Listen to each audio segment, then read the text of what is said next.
पाली जिले के सुमेरपुर विधानसभा क्षेत्र में कैबिनेट मंत्री श्री जोराराम कुमावत ने कोलीवाड़ा, जाखोड़ा, मोरडू और नोवी गांव में विभिन्न विकास कार्यों का उद्घाटन और शिलान्यास किया।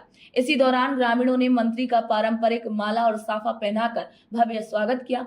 नोवी से महादेव गांव तक सड़क डामरीकरण कार्य जल्द शुरू होने की भी घोषणा की गई, जिसे लेकर ग्रामीणों में खासा उत्साह भी देखा गया।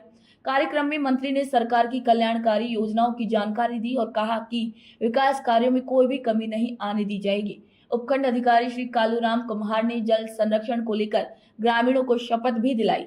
इसी दौरान कई विभागों के अधिकारी और बड़ी संख्या में ग्रामीण मौजूद रहे।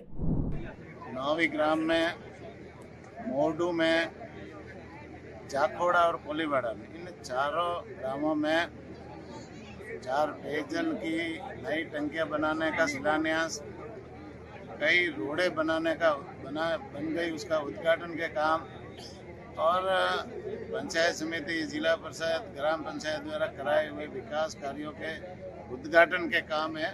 ये सारे कार्यक्रम थे और निश्चित रूप से जो हमारे क्षेत्र में जो विकास के हमने काम किए वो लगातार ये कार्यक्रम चल रहे हैं, लगातार आने वाले समय में इसको और भी करेंगे। मैं इस अवसर पर जैसे ग्रामवासियों से हमने अपील की है कि अभी वर्तमान में जो वंदे गंगा जल संरक्षण और जल अभियान चल रहा है उसमें जल को सेविंग करें।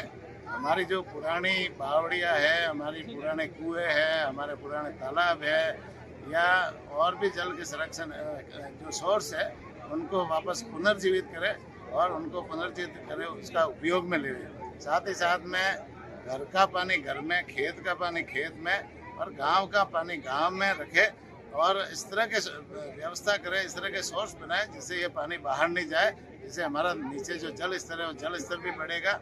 इसके साथ साथ में जो वृक्षों की जो कटाई पिछले कुछ कालखंड में हुई वो वृक्षों की कटाई नहीं हो और वृक्षों को हम ज़्यादा से ज़्यादा लगाए। आपने देखा होगा कि अभी तापमान बहुत बढ़ रहा है और तापमान असंतुलित हो रहा है। जो तापमान है पहले 40-45 डिग्री हुआ करता, आज 50 से 55 डिग्री हो रहा है। ऑक्सीजन की मात्रा क्लाइमेट में कम हो रही है। ये सारी चीज़ें हैं ना, अपन ज़्यादा से ज़्यादा पेड़ लगाएंगे तो ये तापमान भी कम होगा, साथ साथ में ऑक्सीजन की मात्रा भी हमको मिलेगी और जीव जंतुओं के भरण पोषण की भी व्यवस्था होगी। तो मैं 2 अपील की है हमने कि ज़्यादा से ज़्यादा जल का संरक्षण करें और ज़्यादा से ज़्यादा पेड़ लगाएं।